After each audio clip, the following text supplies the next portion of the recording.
ngasih tahu gue untuk kayak basicnya aja, kayak lo harus gini supaya gini, hitungannya gini. Udah itu doang. Bekal gue tuh cuma itu doang gitu.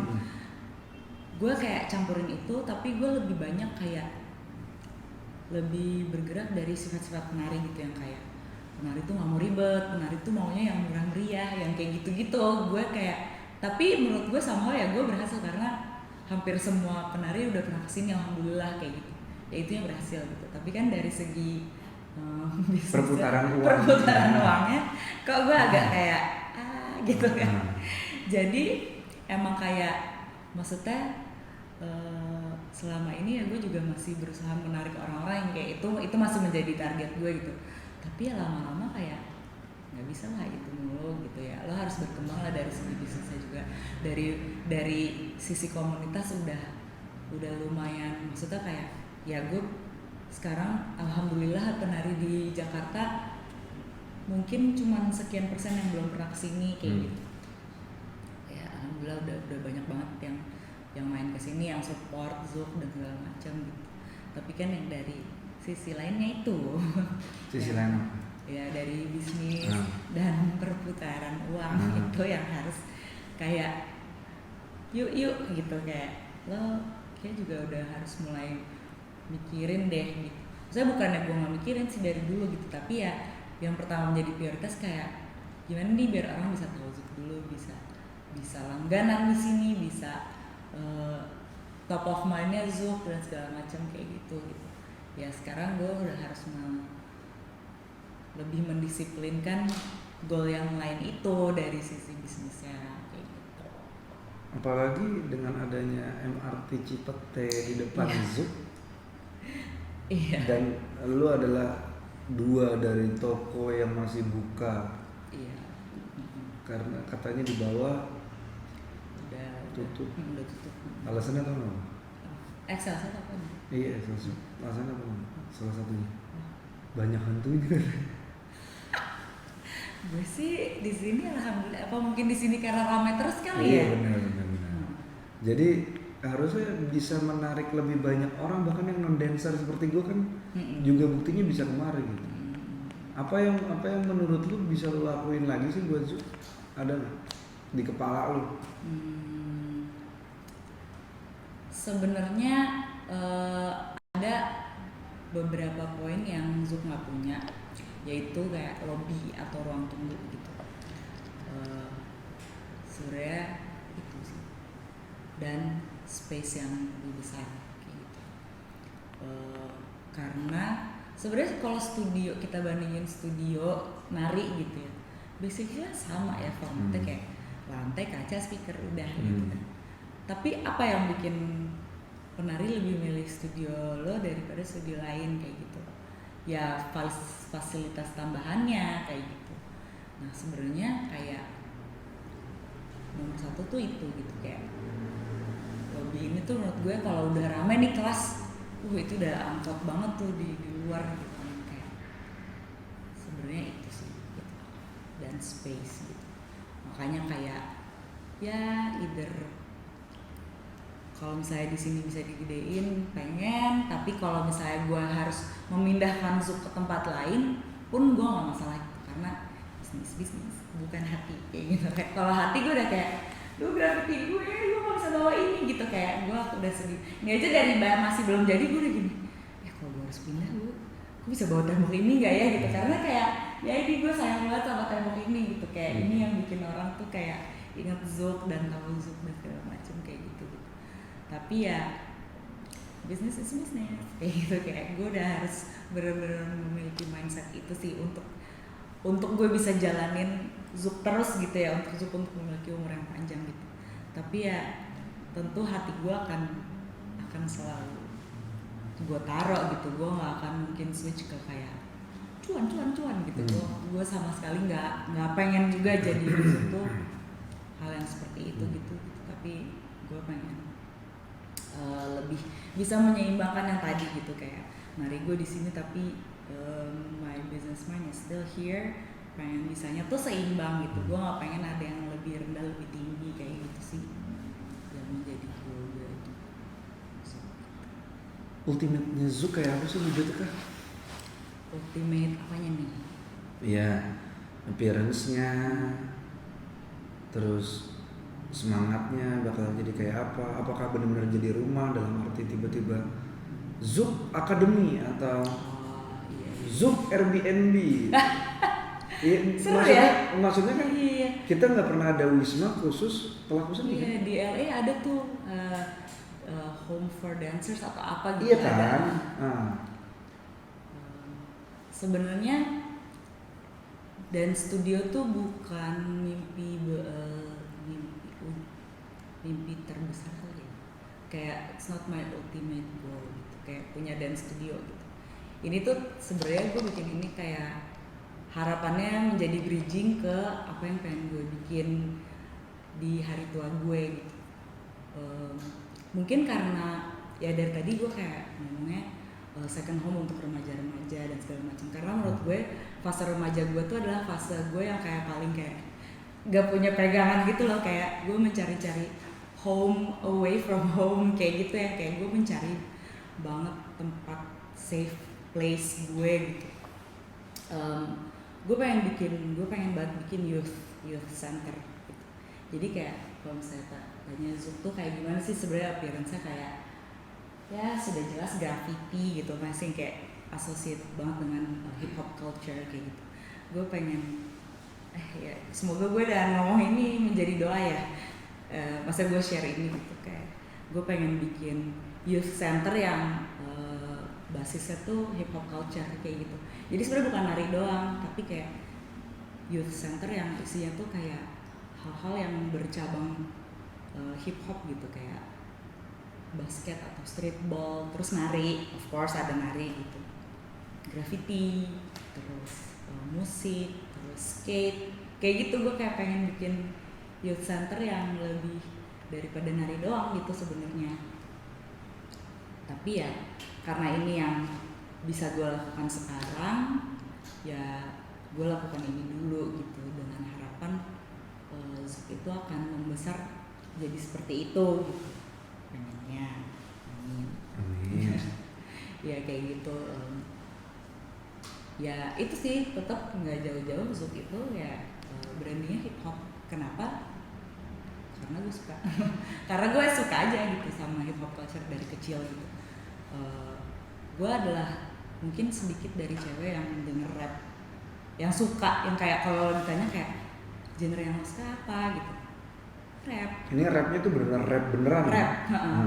Kayak gue enjoy banget nonton dokumentari kayak Notorious B.I.G, terus kayak Tupac, kayak gitu-gitu. Maksudnya kayak walaupun gue nggak hip hop itu guys, cuman gue suka aja gitu. Kayak ya dimulai dari yang di Netflix dulu lah gitu, kayak gue suka nontonin gitu kayak terus gue suka ngulik lagu-lagu rap yang kayak dari dulu kayak gitu, yang bener-bener kayak beatnya tuh masih monoton banget gitu, yang kayak rada-rada mirip cypher doang gitu. Tapi ya gue juga suka musik lain gitu, tapi semuanya nggak jauh-jauh dari kayak R&B, hip hop kayak gitu. Ya gue nggak tahu suka aja gitu dari dulu, kayak nggak ada alasan khusus sih kenapa gue suka gitu sih. That's why gue kayak pengen, dan gue admire banget kayak community events hip hop dulu gitu loh, kayak cypher, kayak rap battle kayak gitu. Kayak walaupun gue bukan pelaku di itu semua gitu, ya intinya gue suka aja gitu, kayak that's what I like, so that's what I want to do gitu sih. Sorry. Ini Zouk ini Imazuka bangun sendiri. Jadi nabung. Dari gue kan gue bukanya 2020. Aduh. Gue 2020 tuh ya. Iya. Wow. Wah itu mantap deh pokoknya. Mantap bro. Aduh. Jadi gue mulai nari dari 2010. Gue selalu menyisihkan uang gitu. Nah jadi alhamdulillahnya gini, gue setelah struggling, gue 2020 tuh umur berapa ya? 30 kurang 3 27 28. ya selama gue 27 atau 28 tahun hidup dan berjuang untuk mencari acceptance dari ibu gue sendiri, akhirnya berhasil nih. Kalau temen gue yang kenal gue dari dulu, nyokap gue tuh yang nungguin mandor gitu. Kayak itu emang, tapi dia juga emang seneng kan sama interior gitu. Dia yang nungguin tukang gini. Kalau temen gue yang tahu gue dari dulu, tahu nyokap gue ngelakuin itu yang kayak wow, mukjizat dunia yang kayak gitu loh, kayak dia terlibat gitu kayak wow gitu, kayak ya alhamdulillah itu goal hidup gue tik 1 tuh sama gue gitu kan. Terus tapi nyokap gue itu kan emang kayak orang perbankan kan dari dulu gitu. Jadi dia selalu mau ngajari gue dan adik gue untuk kayak mengelola uang dan lain-lain kayak gitu. Jadi dia mengenalkanlah ke satu sistem tabungan ini yang bisa membuat tabungan kita menjadi berkembang gitu ya. Jadi ya apa sih reksadana? Iya betul. Iya reksadana. Jadi nyokap gue dari pas gue belum berpenghasilan, dia dulu tuh yang kayak dia yang nabungin, terus dia ngajarin gue kayak kenapa gue nabungin lu ini, soalnya lo gini gitu. Nyokap gue tuh yang tipe gitu. Terus begitu gue udah punya duit sendiri kayak oke, gue udah stop ya, lo tapi terusin ini kayak gitu. Oke, gitu. Gue mah dulu oke aja ya kayak karena dulu gue juga belum kepikiran gitu gue akan bikin ini dan segala macam gitu.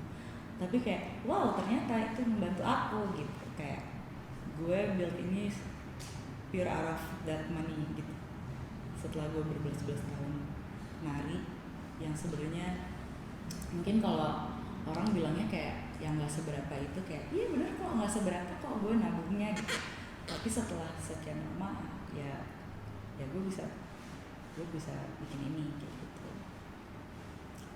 Zuk masih menyedot dana pribadi lu? Masih. Oke. Pertanyaan gua selanjutnya berarti adalah emang industri membayar sebanyak itu untuk nari? Kalau brand mungkin brand. Yeah. Tapi industri yang sering banget pakai dancer. Iya jawabannya enggak gitu. Makanya mungkin kayak tadi gue bilang kayak otak gue tuh udah semakin bacot. Karena sebenarnya gue dari awal pun gue punya harapan gue nggak pengen pakai dana pribadi gue gitu. Tapi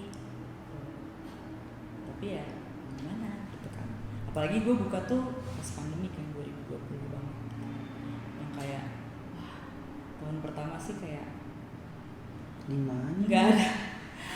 Nggak ada indah-indahnya deh pokoknya. Bener-bener nggak ada. Tempat nari orang suruh di rumah.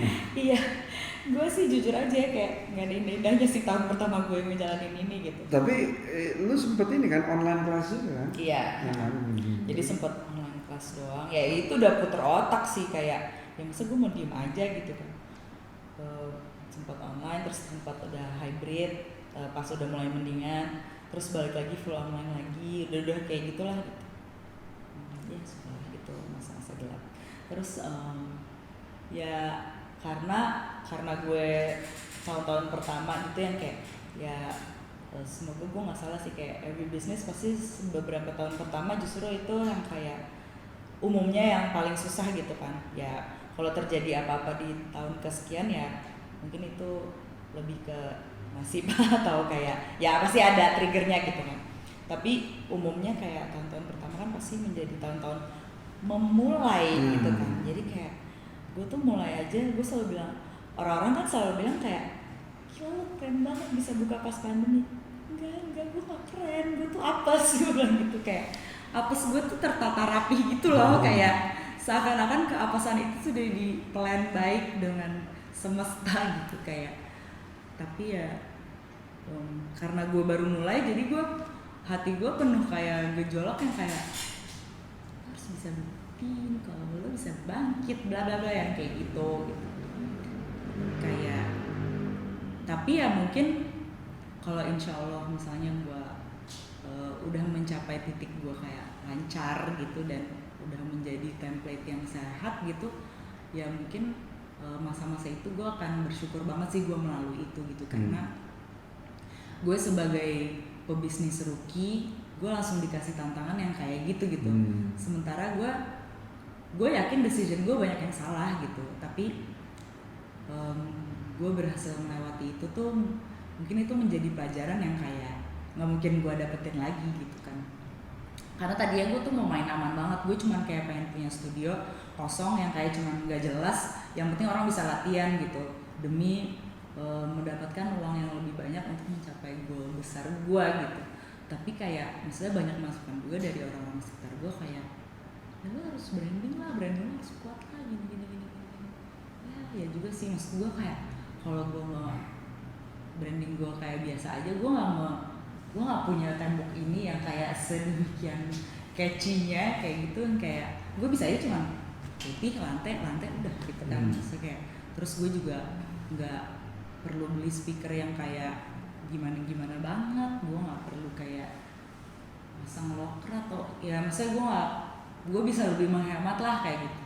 Tapi ya kalau pada saat itu gue buka di pandemi dengan studio yang polos-polos aja, kayak orang ya yang nggak inilah gitu, nggak akan milih studio gue dibanding studio yang emang udah ada dari dulu kayak gitu.